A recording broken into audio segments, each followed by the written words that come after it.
సుదూర వినీలాకాశంలో ప్రయాణించే వ్యోమగాములు అక్కడకు చేరుకునే క్రమంలో అత్యంత కఠినమైన శిక్షణలను ఎదుర్కొంటారు. శారీరకంగా మరియు మానసికంగా సన్నద్ధత కలిగి ఉన్నప్పుడే అంతరిక్ష ప్రయాణాన్ని మొదలు పెడతారు. అంతరిక్షంలోకి ప్రయాణించడం ఒక సవాలు అయితే, మళ్ళీ తిరిగి భూమిపైకి వచ్చి మనుగడను సాగించడం అనేది అతిపెద్ద సవాళ్ళు. సునీత విలియమ్స్ గారు దేశం గర్వించదగ్గ అంతరిక్ష ప్రయాణం చేసి చరిత్రలో నిలిచారు.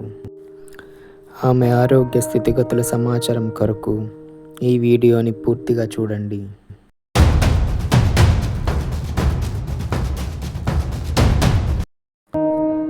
సాధారణంగా అంతరిక్షంలో ఎక్కువ సమయం గడిపిన తర్వాత ఖగోళ ప్రయాణికులు తిరిగి భూ వాతావరణానికి సర్దుబాటు చేసుకోవడం కోసం అనేక పరిస్థితులను ఎదుర్కొంటారు. మొదటిది గ్రావిటీ. అంతరిక్షంలో వ్యోమగాములు సూక్ష్మ గ్రావిటీ వాతావరణంలో ఉంటారు.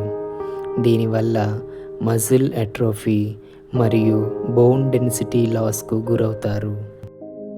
అనగా కండరాలు మరియు ఎముకలు బలహీనపడతాయి. ఎంతగా అంటే 1 నుండి 2% వరకు ఎముకల యొక్క సాంద్రత తగ్గిపోతుంది. అందువలన వారు నడవలేని స్థితికి చేరుకుంటారు.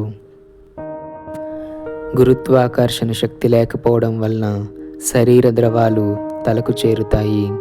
ఇది ముఖం ఉబ్బడం మరియు దృష్టి సమస్యలకు దారితీస్తుంది.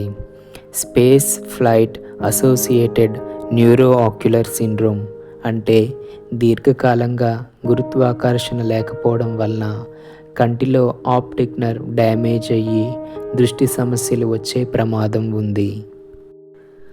గురుత్వాకర్షణ లేకపోవడం వల్ల గుండె తక్కువ శ్రమతో రక్తాన్ని పంపుతుంది. అంటే గుండె పనితీరు తగ్గుతుంది. ఇది కార్డియోవాస్క్యులర్ సమస్యలకు దారితీస్తుంది. వ్యోమగాములు అధిక మొత్తంలో కాస్మిక్ రేడియేషన్కు గురవుతారు. ఇది క్యాన్సర్ రిస్క్ మరియు ఇతర సమస్యలకు దారితీస్తుంది. శరీరంలో పనిచేసే వెస్టిబ్యులర్ సిస్టమ్ శరీరం యొక్క బ్యాలెన్సింగ్ మెకానిజంకి తోడ్పడుతుంది. అంతరిక్షంలో ఉండే వ్యోమగాములకు వెస్టిబ్యులర్ సిస్టమ్ సమన్వయం లోపిస్తుంది. తద్వారా తిరిగి భూమి మీదకి వచ్చినప్పుడు నడవలేకపోవడం, తలనొప్పి వంటి లక్షణాలు కలిగి ఉంటారు. అందువల్ల వ్యోమగాములు భూమిని చేరుకున్నాక అనేక శారీరక, మానసిక పరమైన సమస్యలను ఎదుర్కొనవలసి వస్తుంది. భూ వాతావరణానికి అలవాటు పడడానికి కొన్ని వారాలు లేదా నెలలు సమయం పట్టవచ్చు. వీరికి వైద్యుల పర్యవేక్షణలో అనేకమైన rehabilitation programmes, physical therapies, physiotherapy exercises, హృదయ సంబంధిత ట్రీట్మెంట్స్ ఇస్తూ నిశితంగా పరిశీలిస్తూ వైద్య సేవలు అందిస్తారు.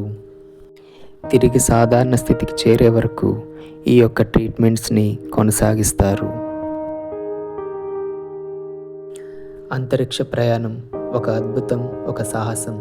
ఇంతటి సాహసం చేసిన సునీత విలియమ్స్కు ఆల్ ద వెరీ బెస్ట్.